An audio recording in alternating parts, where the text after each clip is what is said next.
28 after the hour now, President Trump declaring Washington, D.C. a crime-free zone. This amid a federal police takeover. It's led to more than 1,500 arrests and more than 150 gun seizures. Matt Terrill, former chief of staff on Marco Rubio's presidential campaign, and David Tafuri, former foreign policy advisor on the Obama campaign, joining us at this hour.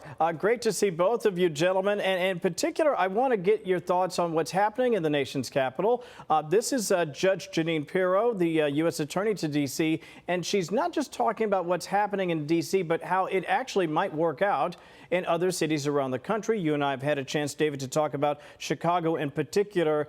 Listen to the judge here. I want to get your reaction and ask you this question. Why would leadership in Chicago be resistant? Listen here. Every weekend there's shootings in Chicago. What are they doing about it? What they're doing is they're turning to politics and they're turning to anything anti-Trump, as opposed to saying we want to join the president in his effort to protect the American people. We recognize and applaud President Trump for what he's doing. President Trump could sit back like they did and do nothing. But, the president is not doing something to the American people in these cities. He is protecting them. David, I don't mind saying this because I know you know me personally.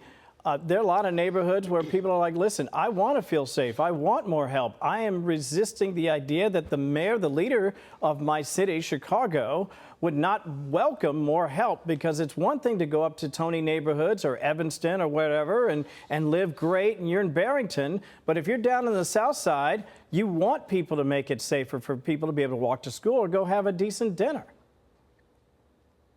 Well, it's good to see Jeanine. We obviously both know her from Fox. She has very strong opinions.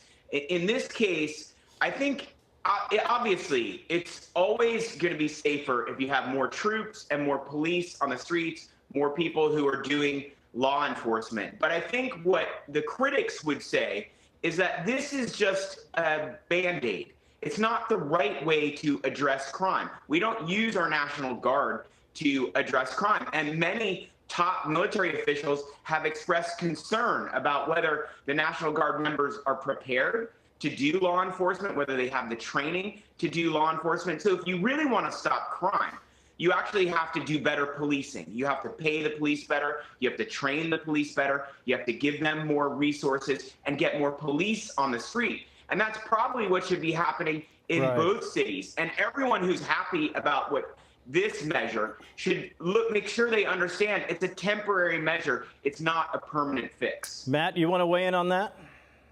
Well, look, clearly it is working. Using the National Guard is working in Washington, D.C. Don't take my word for it. Take the mayor of Washington, D.C.'s word for it. She recently came out and praised what President Trump has been doing in Washington, D.C. to reduce crime. And right now what Americans want is not rhetoric from leaders on what they will do to reduce crime. They want records of leaders reducing crime, and President Trump is doing exactly that. And Chicago has a crime problem. This year alone, you've seen so far over 250 homicides in Chicago. That's a problem. And look, the American people are with President Trump on this. Over 80% of Americans view crime as a major problem in large U.S. cities. President Trump has taken action on a concern that Americans have. That's why Americans and even the mayor of D.C. are rallying behind President Trump right now. All right, gentlemen, about 20 seconds each. I would be remiss if I didn't lighten things up just a bit and ask you about Tim Walz. I'll share this. This is actually a quote in the Wall Street Journal.